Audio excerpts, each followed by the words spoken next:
مولا مرتضیٰ پاک کو ایک بندہ ملنے کے لیے آیا گدی تے بیٹھ کے کدے تے تو کھوتی تے تو وہ دی بیوی سوار، بیوی اس کی حاملہ تھی، تو بیوی کو اس نے گدی پر سوار کر دیا، تو خود پیدل چلتا ہوا ہے، تو راہ وچ سی کچڑ، کیچڑ اردو میں جسے کہتے ہیں، تو اساں پٹواری پنڈی نہیں بنا چکڑ آکھنے ہیں، تو تساں پتہ نہیں کیا فرمانے ہو، وہ جڑا چکڑ تھا نا، چکڑے وچوں وہ لنگتا نا، تو اس نے ایتھے ایتھے تک مٹی لگی گی، تو بیوی تے کھوتی پہ بیٹھی سی، جلا کوفے آیا نا، مولا مرتضیٰ مسجد میں تھے اندر،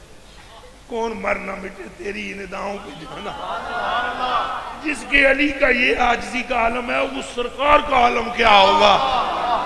مولا مرتضیٰ سے ملنے کے لیے آیا، باہر کھلو گیا، باہر کھلو گیا، چکڑ لگایا، اور ٹوٹیاں شوٹیاں لگا، زمانہ تو نہیں تھا نا ٹوٹیاں، وہ پھر کوزے پر ہی کے رکھنے پینے سے، تو وہ جو ساتھی تھا نا، وہ جو خادم تھا مسجد کا اس وقت، تو اس نے کوفے میں، تو اس نے کہا یارا تو رہ تھوڑی دیر صبر کر، تو قدر اندر تائیاں پہ دینا ہے، ہی اندر قریب تکنا ہے، ایدھا رک پہلے پیر تو پھر اندر گئے تھے،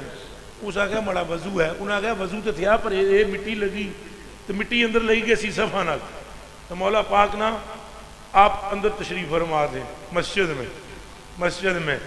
تو آپ کے کنا چ آواز بھی پوے، وہ آدم آدھا ہے انہوں مٹی والے نو، وہ کہتے یار سبا میں صاف کرنا، سبائی میں کرنا ہوں، تم اندر جیسے مٹی مٹی ہو جیسی، پھر محنت کرنی پیسی، تو اس نے آگے سے کہا یار میں بعد میں پاؤں دھو لوں گا، کہیں پاؤں دھوتے تو میری روح نہ نکل جائے، کہیں پاؤں دھوتے میری روح نہ نکل جائے، تو میں ان کو دیکھ نہ سکوں۔ یہ جملہ حضرت علی کے کان میں پڑا تو آپ کی آنکھوں سے آنسو آ گئے، اور باہر آئے دوڑتے ہوں، اور فرمایا اس کو اندر آنے دے،